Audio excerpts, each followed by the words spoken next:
الله أكبر الله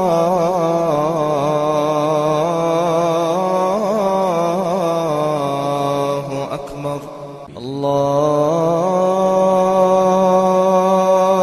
أكبر الله. My name is Sabrina. Born and raised in Montreal, Quebec. I come from a very tight-knit family. I have one sister who's 2 years older than me. I would say that my upbringing was a semi-religious one. I did spend a lot of time with my grandmother on my father's side growing up, and she was a religious woman.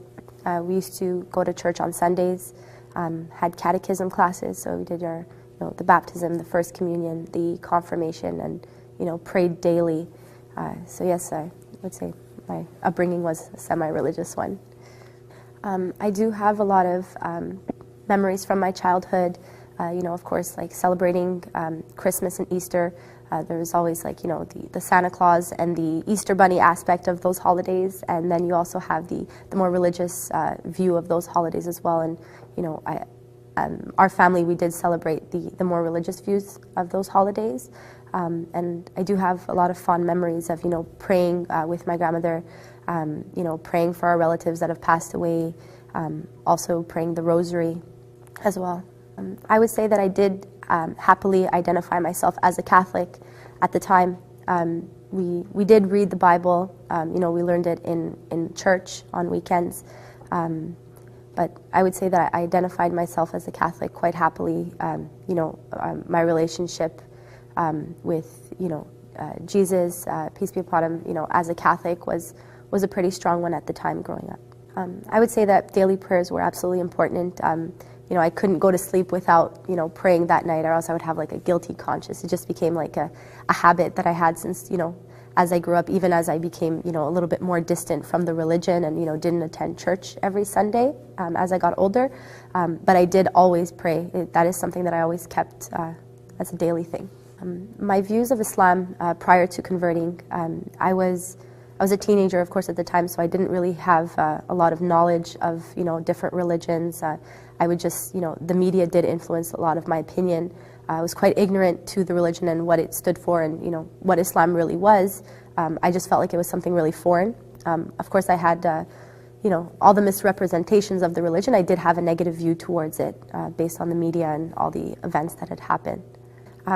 For example, the events of 9/11, right away you see this is Islam is labeled on this type of thing. So when someone's ignorant of the religion, you're going to look at an event like that and say, well, why would the religion condone this? Why would Muslims condone this?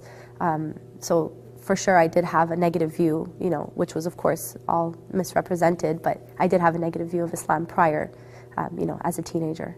My quest for Islam really began when my grandmother passed away, because she was, the main part of me, of the, all the religious aspects of my life growing up. When she had passed away, I was a teenager, and like most teenagers, I was very, I did pray every night, of course, but I was very distant from the religion at that time. And when she had passed away, it was almost as though, the same way you get into a car accident and you don't really ask for it. It's like it forces you to wake up, because we're always postponing those thoughts of what's after life, what is the purpose of life. And when you're a teenager, that's the last thing on your mind. Even though you might have spiritual feelings towards religion and God, of course you're gonna you're too busy with your social life and such things. Whereas when she passed away, I felt like it just forced me to wake up and look at my life from outside of the box. And I was ashamed with what my life was at that time, and I felt that I should be reflecting in action what is in my heart, because I did have a huge spiritual side that I felt that I was always neglecting at the time. I came across the Holy Quran, not necessarily in a specific event. Of course, when I had decided I was wanting to learn more about different religions and learn about Islam in particular, of course I did look to the Quran. I did a lot of online research where of course you see a lot of good and bad, of course. So I did prefer books at the time. I was given an English version of the Quran, and this was all prior to me converting. I would say a good year and a half prior. And of course I read it, front to back. And yeah. The particular verse that I would say that inspired me in the Quran was, the fact that there's a whole chapter named Maryam. Of course, as coming from a Catholic background, you're like, oh, this is so familiar to me, and then everything that, specific verses that talk about the Prophet Jesus, peace be upon him, of course, that, resonated with me, coming from a Catholic background, and the concept of Jesus. I would say, once I learned that from the Quran, I felt that it totally changed my whole aspect. My whole view of being a Catholic was totally shattered after reading Surah MARYAM.